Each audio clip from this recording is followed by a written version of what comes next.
Olá, meu querido irmão, minha querida irmã, é um grande prazer mais uma vez estar com você na nossa Escola Bíblica Dominical Online, essa primeira aula que nós temos neste novo ano que Deus nos concede, onde nós louvamos ao Senhor por saber que Ele tem cuidado de todas as coisas da nossa vida e nós sabemos sim que Deus tem trabalhado na sua vida, na minha vida e nós temos a plena certeza de que este novo ano que se inicia será um ano de bênçãos, um ano em que nós vamos focar os nossos olhos no céu e vivenciar aquilo que Deus quer de cada um de nós.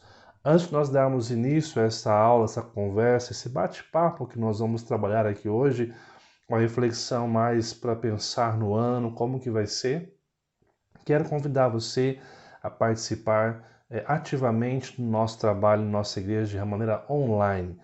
Como que eu devo fazer, pastor? Em primeiro lugar, você vai se inscrever no nosso canal e ativar o sininho das notificações. Não custa nada. E eu quero convidar você não somente se inscrever e ativar o sininho, mas também convidar outras pessoas para estarem se inscrevendo no nosso canal, para que nós possamos ampliar nossa rede de comunicação da mensagem do reino, da mensagem do evangelho. Quero pedir a você que compartilhe também este conteúdo desta aula nesta manhã de Escola Bíblica Dominical e quero pedir também a você que possa curtir esse vídeo e deixar embaixo os seus comentários.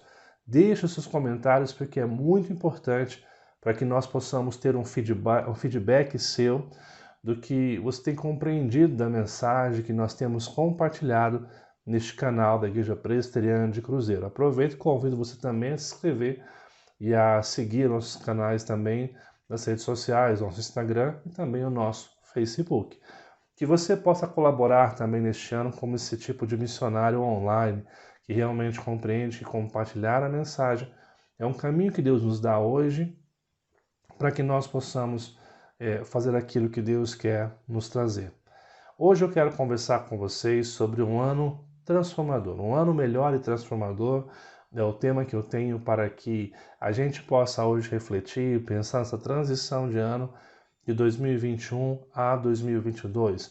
Nós passamos 2021 encharcados ou talvez com muitas demandas da nossa vida e ainda com resquício do que houve em 2020, quando a pandemia chegou no seu auge, o auge de mortes, e muitas coisas aconteceram na nossa vida. Aliado a isso, como eu tenho dito há algumas semanas, as demandas pessoais, demandas do trabalho, demandas familiares, tantas situações que nós vivenciamos e que nos levaram muitas vezes a um desgaste físico e emocional.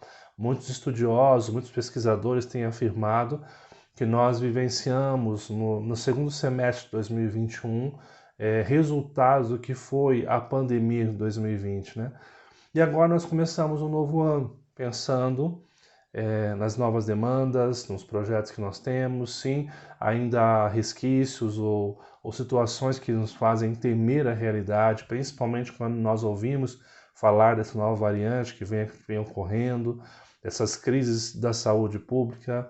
Esse ano é um ano de política também, então muitas coisas nós precisamos logo nos primeiros dias deste ano repensar e focar os nossos olhos, como falamos nas últimas aulas, conversas e pregações, como nós podemos viver para a glória de Deus. Porque, como a gente vem conversando em nossa igreja, amados irmãos, nós temos dito que o maior problema do homem não tem sido simplesmente a questão da saúde pública, política e economia.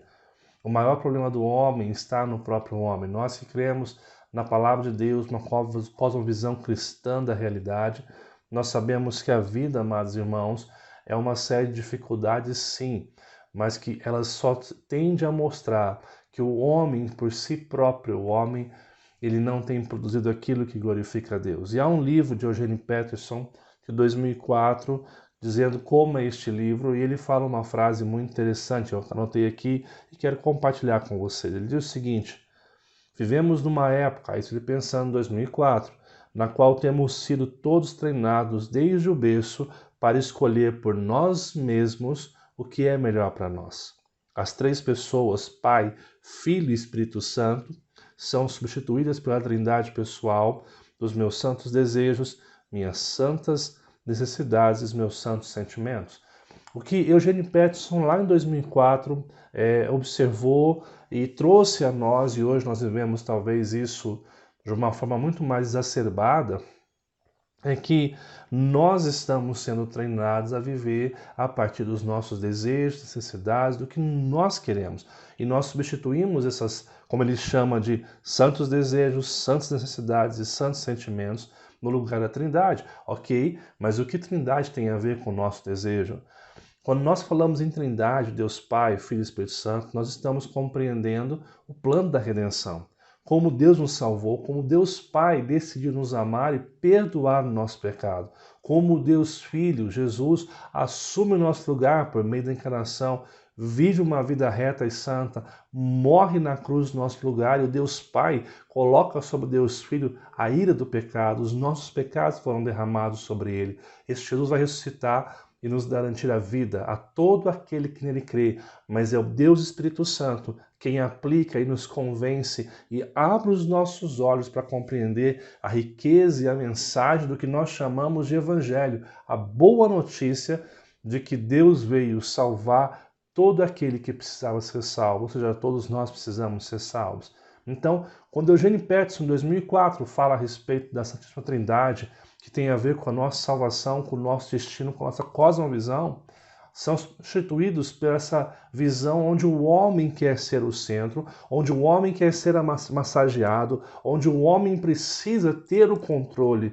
Mas a história já mostrou, e principalmente no Jardim do Éden, que todas as vezes que o homem quer ter o controle, a independência, os resultados são trágicos. E da mesma forma, amados irmãos, a história tem comprovado que o homem sem Deus, sem os valores e princípios de Deus, sem olhar para o alto como referencial de Deus, este homem, ele vive uma vida que não glorifica a Deus, que não traz benefícios para o próprio homem.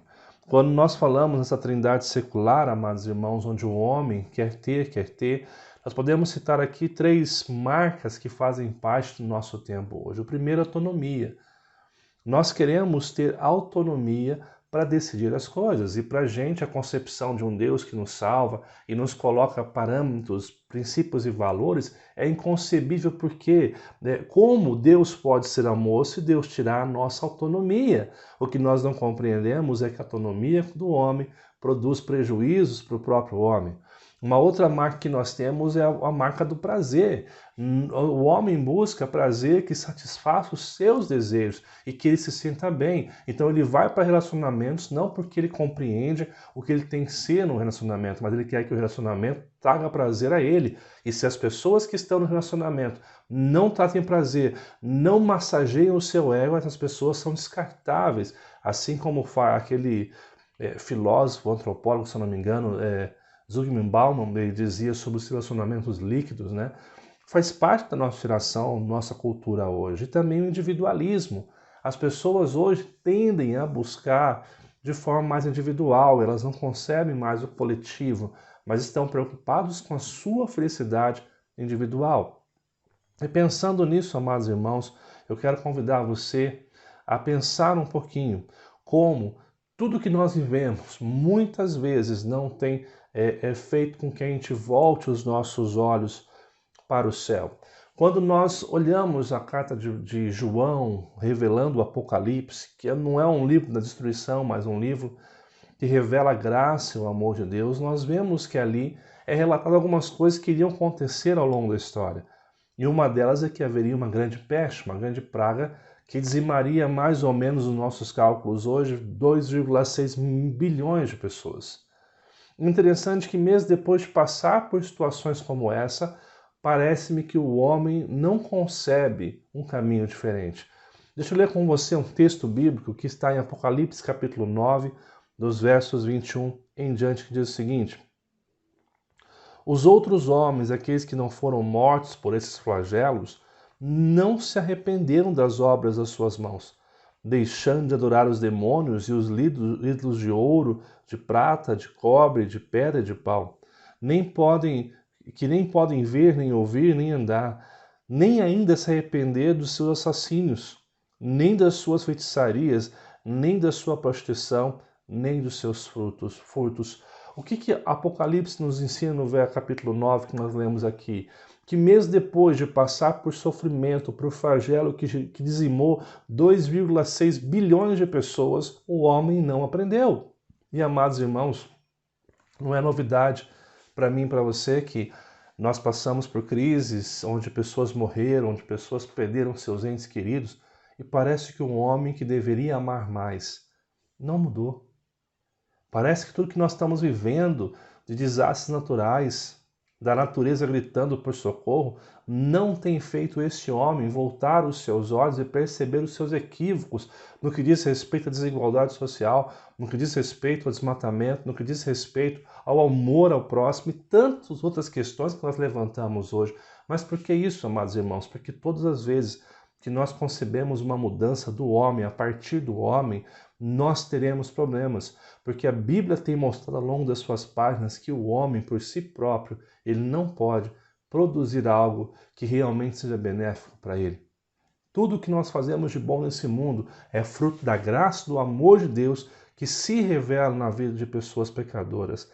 Mas quando nós voltamos os nossos olhos para Deus e vivemos os seus princípios e valores, nós compreendemos que a vida deve ser vivida a partir de Deus como centro e referencial da nossa história. Por isso eu quero colocar 2 objetivos para mim e para você nesse ano de 2022. O primeiro deles, para nós que somos cristãos, o primeiro objetivo é o que nós vemos falando já há algumas semanas, que era o quê?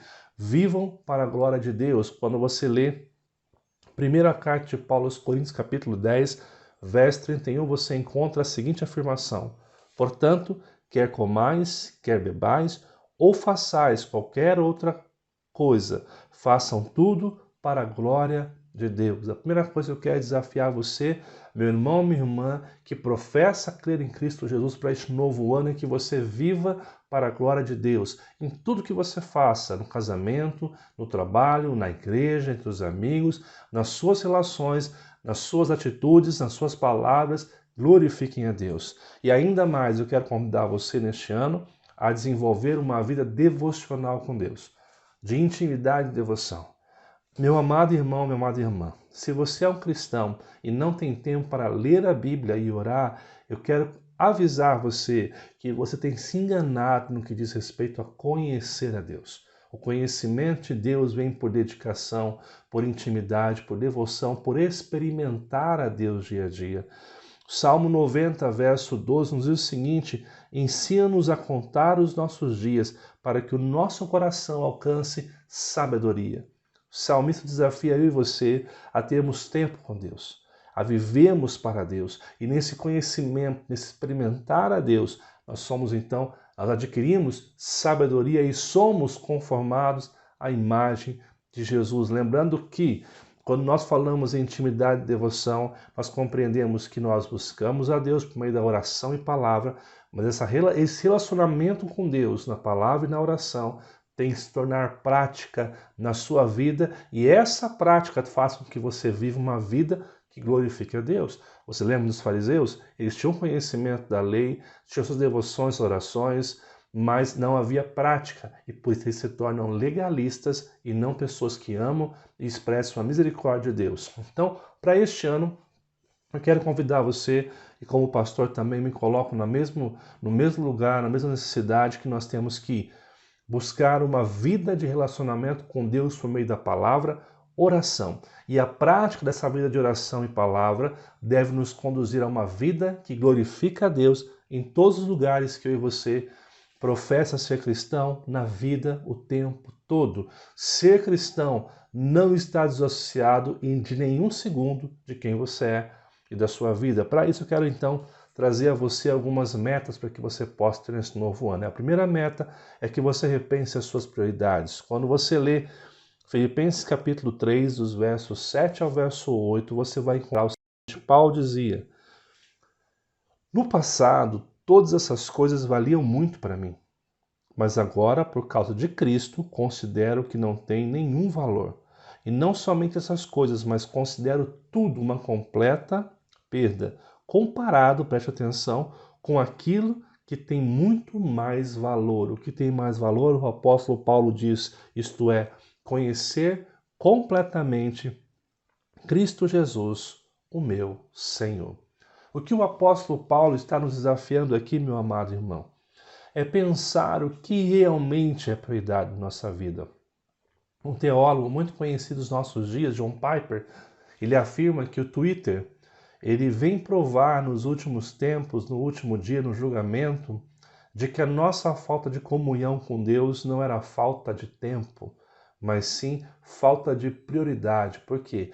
Nós reclamamos que não temos tempo para buscar a Deus, mas temos tempo para investir, para gastar com celular, com séries, com coisas que nos trazem prazer, o nosso egoísmo. Voltamos lá à tríade, voltamos lá aos santos desejos, santas necessidades e santas vontades.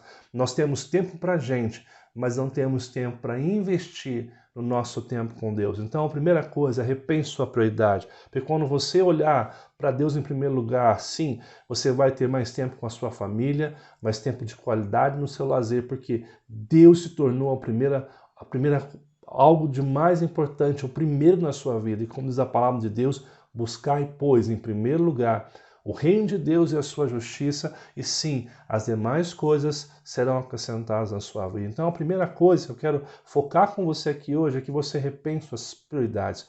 Coloque o que ocupa a sua vida, a sua agenda semanal hoje, e depois que você anotar, pergunte a si mesmo, onde Deus está em tudo isso na sua vida? Em primeiro lugar, pergunte se a sua agenda semanal tem glorificado a Deus. Em segundo lugar, pergunte nessa mesma lista o que é prioridade, o que é essencial e o que é secundário, e coloque a sua relação com Deus, o seu comprometimento com Deus em primeiro lugar.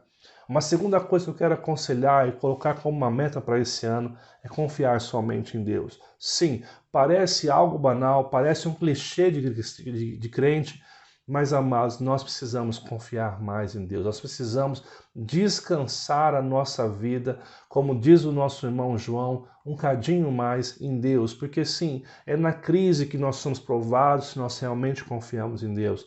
Olha só o que diz João 14, verso 1. Jesus diz aos seus discípulos e a mim, a você. Disse Jesus, não fiquem aflitos, creiam em Deus, creiam também em mim.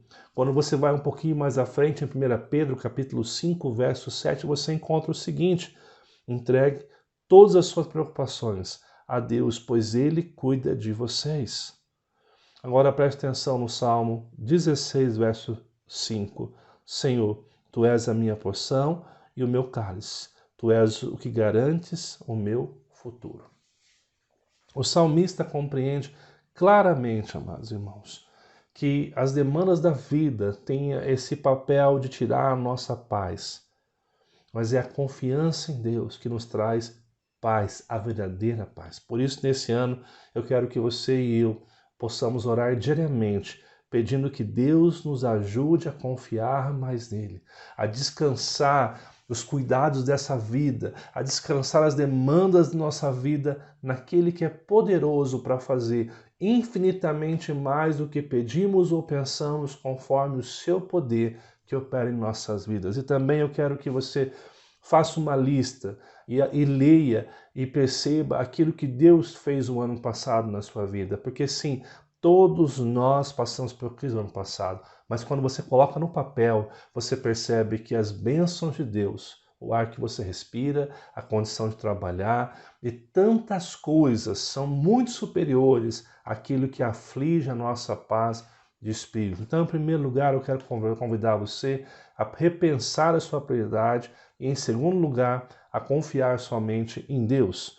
Uma terceira coisa que eu quero passar para você hoje é que você conheça mais de Deus. E, mais uma vez, eu quero voltar a essa ideia de como importante é que nós possamos conhecer mais de Deus. Oséias capítulo 6, verso 3 diz o seguinte: vamos nos dedicar mais e mais ao Senhor. Está na tradução nova, nova tradução linguagem de hoje, mas você conhece esse texto como conheçamos e prossigamos em conhecer ao Senhor. Mas eu gostei dessa versão que fala vamos nos dedicar mais e mais ao Senhor. Sempre nós vamos conseguir dar um passo a mais. Sempre há espaço para um crescimento maior na sua relação com Deus. O Salmo 9, verso 10 fala o seguinte: ó Senhor, aqueles que te conhecem, preste bem atenção, confiam em ti. Aqueles que te conhecem confiam em ti, pois não abandonas os que procuram a tua ajuda. Então eu quero desafiar você esse ano a conhecer mais de Deus. E uma lição muito prática para você: se desafie a ler pelo menos o Novo Testamento. Se você lê hoje a palavra de Deus, você consegue neste ano, 2022, ler o Novo Testamento. Que seja um desafio a você, para que você não passe mais um ano sem ler a Bíblia. E uma outra coisa, faça as suas devocionais diárias. Pela graça de Deus, nós temos irmãos da igreja que sempre estão enviando nos grupos da igreja devocionais, momentos que você pode estar usando. Por exemplo, o Léo me indicou o Glorify, um aplicativo muito jóia que pode ajudar você a desenvolver uma vida devocional. Mas lembre que não é somente uma devocional de ouvir. A devocional tem que se tornar prática, e essa prática é o que glorifica a Deus. Uma quarta prioridade que eu quero colocar aqui, uma quarta meta na sua vida, que é muito importante: invista na próxima geração. Que nós possamos nesse ano investir nos nossos filhos. Você, pai, você que é membro da nossa igreja, não deixe levar o seu filho para aprender da palavra de Deus. Não deixe e não negue essa bênção para o seu filho de estar na escola bíblica dominical, de estar participando das reuniões e aprendendo e crescendo com valores e princípios bíblicos. Porque sim, os nossos filhos estão crescendo em um contexto histórico muito complicado. E se nós não levarmos a sério o cuidado com os nossos filhos, vamos perder os nossos filhos. Como eu falei ano passado, aquela psicóloga Jane Twain, ela afirmava que a geração dos centênios é uma geração que muito provavelmente não vai desejar mais estar dentro da igreja, não vai desejar mais ter uma espiritualidade voltada no Deus vivo e verdadeiro. Então, nós como pais temos a responsabilidade de transformar a vida dos nossos filhos, de fazer com que eles aprendam diariamente o que é seguir a Deus, seus valores e seus princípios. Quero compartilhar com vocês 2 textos da palavra de Deus que nos desafiam a isso. Em primeiro lugar, ensina-os com persistência a seus filhos. Está em Deuteronômio capítulo 6, verso 7. Converse sobre elas o que? A palavra de Deus, quando estiver sentado em casa, quando estiver andando pelo caminho, quando se deitar e quando se levantar. Deuteronômio mostra que o ensino de Deus, a sua palavra, dos seus princípios, a sua ética, a sua moral, devem ser compartilhados diariamente, em cada instante, em sua totalidade, na vida dos nossos filhos. E quando nós lemos Provérbios 22, 6, diz o seguinte: ensina a criança segundo os objetivos que você tem para ela, a palavra de Deus, e mesmo com o passar dos anos, não se desviará. Você conhece esse texto, uma versão que é a seguinte: ensina a criança no caminho que ela deve andar, e quando for velha, não se desviará deste caminho. Deus desafia a mim e a você a focarmos a nossa vida, nossa energia, para que os nossos filhos conheçam mais de Deus. Ensina os seus filhos, amados irmãos, na sua casa, os valores e princípios bíblicos, lembrando que o ensino não é somente falar. Os seus filhos querem que você viva aquilo que você fala. E como eu disse anteriormente, traga o seu filho à casa de Deus. Não negue ao seu filho, meu querido irmão, não negue ao seu filho o privilégio de crescer na casa de Deus. E na sua casa, mostre a ele o quão importante é e quão verdadeiro é seguir a Cristo. Porque se você leva para a igreja, mas na sua casa você não demonstra Cristo, o teu filho não vai entender e vai ver uma dicotomia entre o que você fala e o que você vive. Invista na próxima geração. Essa é a missão que Deus tem nos dado. Uma quinta meta para esse ano é ser feliz na doação. E o que seria ser feliz na doação? Amados irmãos, quando nós falamos ser feliz na doação, estamos falando no princípio da mordomia cristã. Infelizmente, muitos cristãos hoje são consumidos pelo que nós chamamos de avareza, por achar que os seus recursos pertencem somente a si e não conseguem olhar o outro lado da moeda e perceber que os recursos que Deus nos concede não são nossos, mas fazem parte de recursos que nós temos para abençoar o reino de Deus. E quanto mais nós abençoamos o reino de Deus, mais a gente é abençoado também. Quando nós lemos, por exemplo, Atos 20, verso 35, você vai encontrar o seguinte: em tudo tenho mostrado a vocês que trabalhando assim que podemos ajudar os necessitados. Lembre-se das palavras do Senhor Jesus. É mais feliz quem dá do que quem recebe. Amados irmãos, eu quero desafiar você neste ano a olhar para as coisas que você tem em excesso e compartilhar com aqueles que precisam. Eu quero desafiar você a fazer parte de um grupo, como nós temos hoje, o grupo diaconal, que tem dado assistência a famílias carentes, a se envolver nesses trabalhos, a ajudar os irmãos que querem lançar na igreja um projeto de alimentos para podermos montar cestas básicas para as pessoas que precisam. Eu quero convidar você a olhar os recursos que Deus deu para você, para que os seus recursos possam abençoar outras pessoas. Percebam como é importante que eu e você, cristão, a gente possa viver uma vida que realmente não faz para ser visto, não faz para agradar aos outros, mas faz porque nós entendemos que tudo que nós temos é bênção, é dádiva do Senhor para abençoar aqueles que precisam da nossa ajuda, da nossa doação. Então eu quero convidar você esse ano a se envolver de forma mais ativa no cuidado daqueles que precisam, no cuidado com a casa de Deus. Quantas pessoas que dizem, eu gosto da igreja porque a igreja me acolheu bem, porque a igreja me abençoa, mas será que essas mesmas pessoas que se alegram com o culto, com os cuidados que a igreja traz, essas mesmas pessoas se preocupam em ser dizimistas, em abençoar o lugar que está abençoando? Amados irmãos, Deus não precisa do nosso dinheiro. Deus não precisa do nosso dízimo. É nós que precisamos entender quão abençoados somos quando entregamos os dízimos e a oferta. Se você esse ano que passou não foi um dizimista, mas esse ano você percebe que a igreja que você está tem te abençoado, eu convido você a dizimar na casa de Deus, a ofertar e a cuidar daqueles que precisam. Uma outra meta que eu quero colocar para você é envolver-se na missão. Amados irmãos, aqui está o nosso chamado, aqui está aquilo que nós temos que fazer dia após dia. Quando nós lemos João 20, 21, diz o seguinte: então Jesus disse de novo, preste bem atenção, que a paz esteja com vocês, assim como o Pai me enviou, eu também envio vocês. Jesus deixa bem claro que ele foi enviado com uma missão de salvar aquele que estava perdido. E nós somos enviados por Jesus, não para morrer na cruz, no sentido de nós darmos a nossa vida para pagar o pecado das pessoas, mas sim darmos a nossa vida e dedicação a comunicar a mensagem de que Jesus é aquele que salva.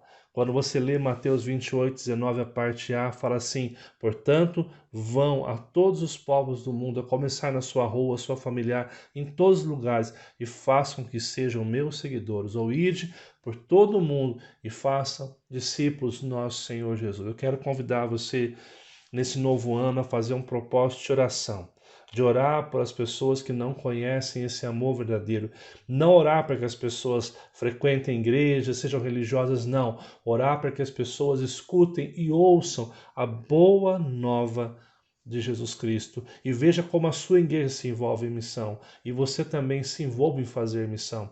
Durante muito tempo se compreendeu que missão era feita por alguns em alguns lugares, mas nós compreendemos que ser uma igreja missionária a missão é feita em todos os lugares por todos os crentes. É o sacerdócio universal de todos os crentes.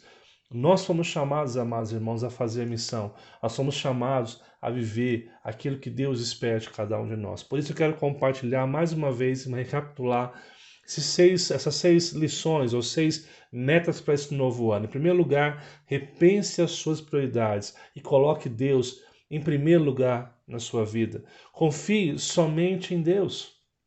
Diante da dificuldade, diante da sua humanidade, ore, busque ao Senhor para que a paz que excede a todo entendimento transforme a sua vida. Em terceiro lugar, conheça mais de Deus este ano. Invista no seu tempo com a palavra, invista no seu tempo com a oração e com a prática da oração e da palavra juntos. Uma quarta meta para esse ano é investir nos nossos filhos. E se você não tem filhos, invista em ajudar as crianças da sua igreja a conhecerem mais de Deus através do seu testemunho. Em quinto lugar, seja feliz na doação. Abra o seu coração para cuidar do que precisa. Se você em 2021 não foi um dizimista, mas a igreja está te abençoando, abençoe também a casa de Deus sendo dizimista, um ofertante e ajudando para que a tua igreja cresça e possa expandir mais na missão. E assim nós fechamos com essa última meta.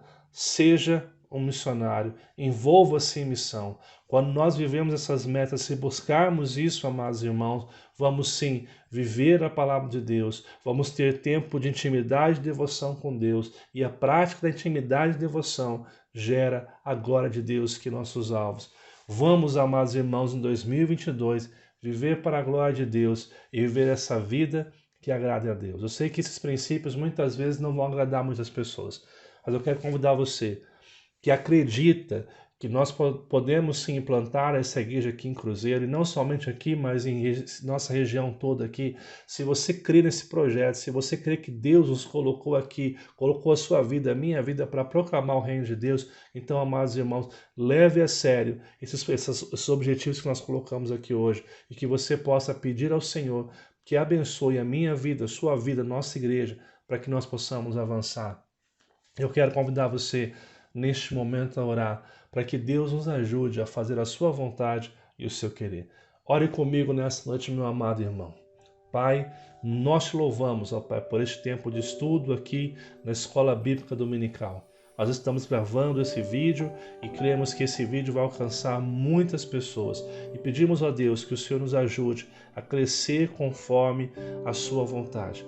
Nós queremos, ó Pai, olhar para essas metas e realmente praticar essas metas, porque acreditamos, ó Pai, que o Senhor nos chamou para vivermos um ano melhor e transformador. Que o Senhor nos ajude, Pai, a abandonarmos o comodismo, a nossa letargia e que possamos viver em unidade, no progresso e no avanço do reino de Deus. Abençoe seu povo, abençoe este novo ano e que nós possamos, sim, em primeiro lugar, buscar o reino de Deus e a sua justiça e ver as demais coisas sendo acrescentadas na vida da Igreja de Cristo aqui em Cruzeiro e dos irmãos que estão espalhados por todo este Brasil e mundo, Pai. Que nós possamos nos posicionar como cristãos, vivermos uma vida de intimidade, devoção para a glória do Teu nome. Abençoe o Teu povo e obrigado por este novo ano, Pai, que nós iniciamos hoje com essa Escola Bíblica Dominical online. Que o Senhor nos abençoe. É o que eu te peço em nome de Jesus, Pai. Amém e amém. Que Deus abençoe sua vida, meu amado e querido irmão.